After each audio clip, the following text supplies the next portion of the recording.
Hello friends, आपका स्वागत है हमारे चैनल फिजिक्स विद प्रज्ञा में। तो आप देख सकते हैं आज का हमारा जो टॉपिक है वो फिजिक्स का नहीं, केमिस्ट्री का आपका टॉपिक है। तो आप देख सकते हैं हमने जो टॉपिक आपका लिया हुआ है वो है इंपॉर्टेंट क्वेश्चन। ठीक है, जो आपका चैप्टर फर्स्ट है ठोस अवस्था, उसके कुछ इंपॉर्टेंट क्वेश्चन के बारे में हम बात करने वाले हैं जो कि हर साल एग्जाम में पूछे जाते हैं और मोस्ट इंपॉर्टेंट क्वेश्चन होने वाले हैं। आज का इस वीडियो बहुत ही ज़्यादा इंपॉर्टेंट होने वाला है। ठीक है, तो कौन कौन से क्वेश्चन आपके यूपी बोर्ड एग्जाम में पूछे जाते हैं, सब कुछ हम स्टेप बाय स्टेप देखेंगे कि कैसे घुमा फिरा के क्वेश्चन एग्जाम में पूछे जाते हैं और कितने नंबर के पूछे जाते हैं। ठीक है, तो जो आपका फर्स्ट क्वेश्चन है वो 2 नंबर का है। ठीक है, ठोस अवस्था में बिंदु दोष के प्रकार उदाहरण सहित समझाइए। ये 2 नंबर का आपका क्वेश्चन है और 2022 में पूछा गया है। तो आप देख सकते हैं ठोस में बिंदु दोष के प्रकार, ठोस में बिंदु दोष किस प्रकार का होता है उसको उदाहरण सहित बताना है। ठीक है, एग्जाम्पल सहित आपको बताना है। 2 नंबर का आपका क्वेश्चन है और 2022 एग्जाम में आपका पूछा गया है। ठीक है, सेकंड क्वेश्चन आप देख सकते हैं आयनिक ठोस व धात्विक ठोस में आपको अंतर बताना है। ये भी 2 नंबर का क्वेश्चन है और कितने बार पूछा गया है आप देख सकते हैं 19, 21 और 22 में ये आपका क्वेश्चन आयनिक ठोस व धात्विक ठोस में डिफरेंस बताने वाला क्वेश्चन आपका पूछा गया जो कि 2 नंबर में पूछा गया है। ठीक है, थर्ड क्वेश्चन देख लेते हैं फ्रैंकल एवं शाटकी दोष क्या है। कौन कौन से दोष, फ्रैंकल और शाटकी दोष क्या है, आपको डेफिनेशन बतानी है और इनको आपको एग्जाम्पल देके इनको डिफाइन भी करना है। ठीक है, फ्रैंकल और शाटकी दोष क्या है, डेफिनेशन बतानी है और एग्जाम्पल सहित इनको डिफाइन करना है। ठीक है, और देख सकते हैं आप 3 बार पूछा गया है, 3 बार ये वाला क्वेश्चन 2 नंबर में पूछा गया है। 17, 19, 20 में ये 2 नंबर का पूछा है। आगे भी ये क्वेश्चन कुछ घुमा फिरा के पूछे गए हैं और वो 3 नंबर में पूछे गए हैं। ठीक है, ठोस में बिंदु दोष के उदाहरण सहित बताना है, ये भी 2 नंबर का है। आयनिक ठोस व धात्विक ठोस में अंतर बताना है, ये भी 2 नंबर का है। और फ्रैंकल और शाटकी दोष क्या होते हैं उदाहरण सहित समझाना है, ये भी आपका 2 नंबर का क्वेश्चन है। जो आपका फोर्थ क्वेश्चन है वो भी 2 नंबर में पूछा गया है।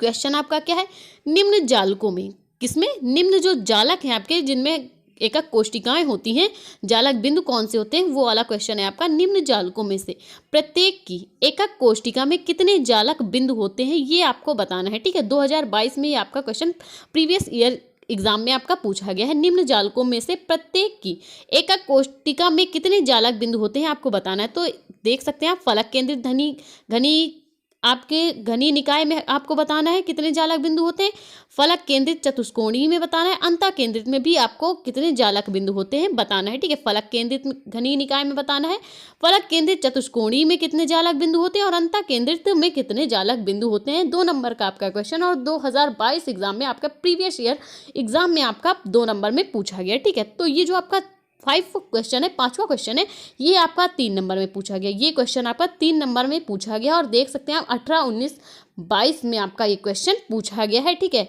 आयनिक ठोस व धात्विक ठोस में अंतर बताना है आपको। ठीक है, जो आपका ये क्वेश्चन रिपीट भी हो चुका है लेकिन वो 2 नंबर में पूछे गए थे और ये क्वेश्चन आपके 3 नंबर में पूछे गए हैं। ठीक है, आयनिक ठोस व धात्विक ठोस में आपको डिफरेंस बताना है, एग्जाम्पल सहित बताना है और 18, 19, 22 में पूछा गया है। मोस्ट इंपॉर्टेंट क्वेश्चन ये आपका होने वाला है। ठीक है, शाटकी दोष आयनिक और धात्विक ठोस में डिफरेंस आपका, ये जो आपका एग्जाम 2023 है इसमें मोस्ट इंपॉर्टेंट क्वेश्चन रहने वाले हैं, तो प्लीज़ इनको तो जरूर ही तैयार कर लेना। ठीक है, ये दोनों मोस्ट इंपॉर्टेंट हैं आपके 2023 एग्जाम के लिए। ठीक है, तो देख सकते हैं आप 6वां क्वेश्चन कौन सा है, शाटकी तथा फ्रैंकल दोष। कौन कौन से दोष, शाटकी और फ्रैंकल दोष में अंतर बताना है, ये भी आपका 3 नंबर का क्वेश्चन है। ठीक है, जो आपके पहले जो क्वेश्चन पूछे गए हैं वो 2 नंबर के थे बट ये क्वेश्चन आपके 3 नंबर में पूछे गए हैं। 2014, 16, 19 में 3 नंबर में पूछे गए हैं, देख सकते हैं आप। ठीक है, तो आपका जो 7वां क्वेश्चन है वो भी है क्रिस्टल दोष। फिर से घुमा फिरा के क्वेश्चन पूछा गया, क्रिस्टल दोष क्या है, आपको यही इसी तरह क्वेश्चन पूरा तैयार करना है कि क्रिस्टल दोष क्या होते हैं।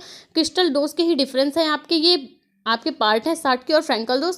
तो क्रिस्टल दोष क्या होता है, शाटकी और फ्रैंकल दोष क्या होते हैं, उदाहरण सहित आपको ये पूरा टॉपिक तैयार करना है। ठीक है, ये पूरा आपका ज़्यादा एक्सप्लेनेशन वाला टॉपिक है, इसको अगर आप पूरा तैयार कर लिए तो ये जो छोटे छोटे क्वेश्चन इससे फंसते हैं शाटकी और फ्रैंकल दोष एग्जाम्पल सहित वो आपके तैयार हो जाएंगे। ठीक है, तो ये आपका क्वेश्चन सबसे ज़्यादा इंपॉर्टेंट है, इसको अच्छे से तैयार कर लेना। 14, 15, 17, 19, 22 में ये क्वेश्चन आपका पूछा गया, मोस्ट इंपॉर्टेंट क्वेश्चन ये आपका है। ठीक है, तो इसको प्लीज़ तैयार कर लेना। तो 8वां क्वेश्चन है आपका, क्रिस्टल में एकक कोष्टिका के कोर की लंबाई ज्ञात करो। क्रिस्टल में एकक का के कोर की लंबाई आपको ज्ञात करनी है और उसका घनत्व ज्ञात करने का आपको डेरिवेशन करना है। क्रिस्टल में एकक कोशिका के कोर की लंबाई ज्ञात करनी है। ज्ञात हो तो घनत्व कैसे ज्ञात करेंगे उसका आपको फॉर्मूला ज्ञात करना है, यानी कि डेरिवेशन आपको करना है। ठीक है, 15, 17, 19, 20 में ये क्वेश्चन भी पूछा गया है, आप देख सकते हैं। ठीक है, मोस्ट इंपॉर्टेंट क्वेश्चन है, आप देख लेना। ठीक है, क्रिस्टल ठोसों में अंतराण्विक बलों के आधार पर वर्गीकरण करना है और हर वर्ग का उदाहरण सहित देना है। 19-22 में पूछा गया। तो भाई अगर आपको वीडियो ज़रा सा भी अच्छा लगा तो प्लीज़ वीडियो को लाइक और हमारे चैनल को सब्सक्राइब करें।